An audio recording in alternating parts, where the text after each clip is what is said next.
My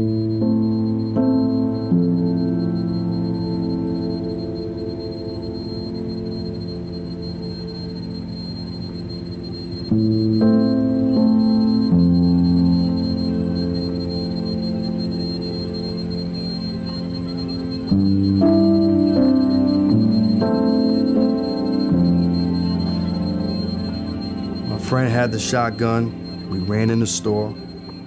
I was going to the old man to go get the money. He was behind the register. And as I was approaching him, his hand came from underneath the desk and he had a .38. So I turn around and I'm running in the opposite direction. As I'm running to the door and I hit the door, I hear the shot go off. And then I turn around and Caesar's running behind me. He's not running as fast. And I'm telling him, hurry up, hustle, hustle. He doesn't pick up the pace, and then I notice blood coming out his mouth. And then I want to say about an hour and a half later, we got the news that Caesar was dead.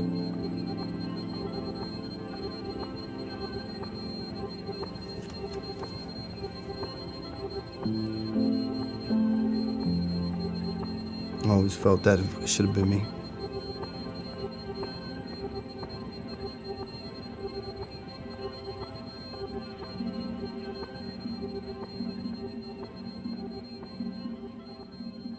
Childhood consisted of me creating relationships, friendships with other fatherless boys in my neighborhood.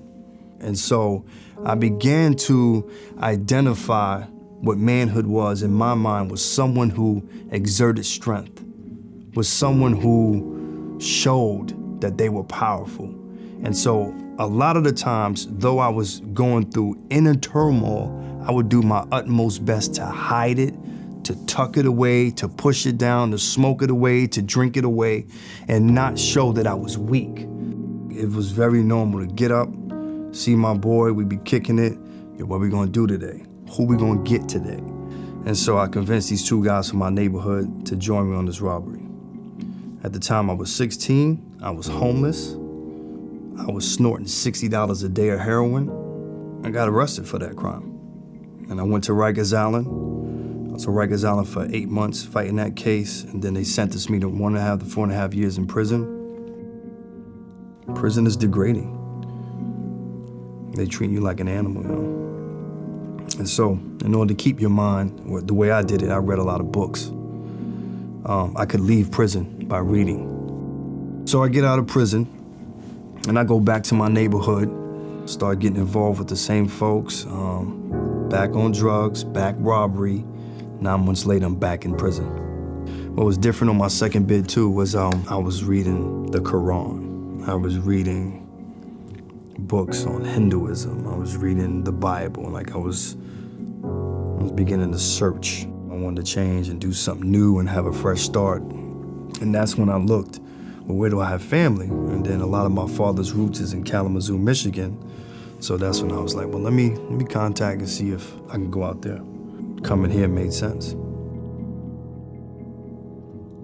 I was determined, man, to do something different. So I came out here, first week, got a job. I met this girl. The relationship, it progressed. When my girl announced that she was pregnant to me, it was terrifying. Instead of stepping up, I tried to check out. I waited for her to go to work, and then I took about 100 pills. And the plan was to go to sleep and not wake up. And so she worked the whole shift. She came back, found me on the floor, found the pills, frantic, called the ambulance. Ambulance came, they took me to the hospital, and then I was there. I was in a coma for 3 days. So you'd think that after someone would attempt suicide, that they would wake up and change their life. But that wasn't the case. I just continued to get high and use more drugs. I just didn't believe. I didn't believe that I could change. I didn't believe I was worth it.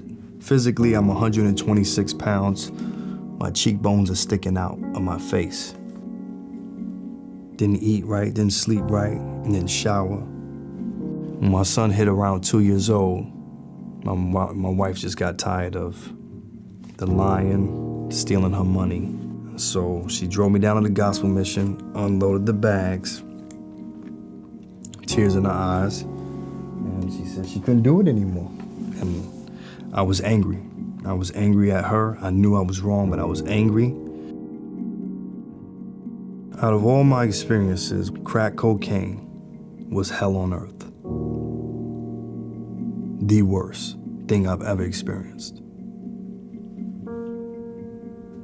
You lose self-respect on a whole nother level, man. It got to a point where it became clear, like in a moment's time, where either I'm gonna change or I'm gonna die. As this change idea begins to be in my mind, I went to the gospel mission one day to get a meal.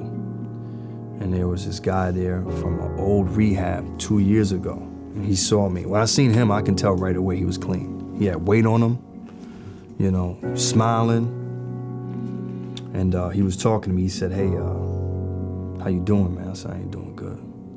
He said, it's evident. Look at me, man. So he said, maybe you need to go back to rehab. And then that's when I tried to argue at first and say, well, I've been to rehab 4 times. This ain't never worked. And he said, no, you should go back, man. He said, what if I call and get you a spot? Shortly after that, I go to the rehab. I had a different attitude. And when I say I had a different attitude, it was almost as if I said to myself, you know what? I never followed the rules before. I'm gonna follow the rules, and I bet you it won't work. So I kind of psyched myself out, like, I'm gonna follow all your rules, I bet you it still won't work. As I began to do the next right thing, I began to get the next right result. And so also what came along with this was rekindling some sort of relationship with my wife. And I told her I was serious. I said, I'm really gonna do it this time. And so we began to go to church. And that's what sealed the deal. Going to church, hearing the gospel.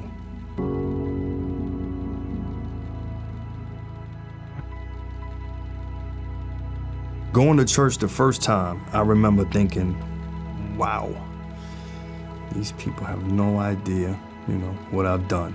I was just, people putting their hands in the air. I'm just kind of like staring around watching this stuff like going on. And I'm like, but I remember I liked the preaching. I remember that. I remember when pastor would give the word and do something inside me, man. I feel like, it was good. And then I remember having an encounter with God. And it felt like it was me and him in that room. I felt love. I didn't feel judged. I didn't feel dirty. I didn't feel, it wasn't even like, all of a sudden it wasn't me. Like, it was just God's love. I remember feeling that. And believing to myself that this was what I lacked my whole life. That this was my desire, to be loved. I come from a person who was dead, man. I was dead in every way. I just had a heartbeat, that's it.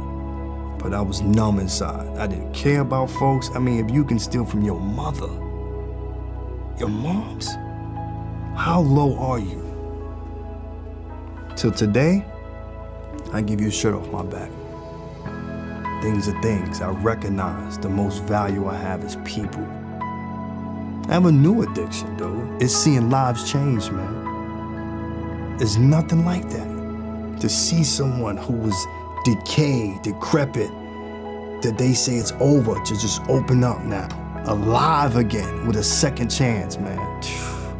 It's amazing. It's an amazing feeling.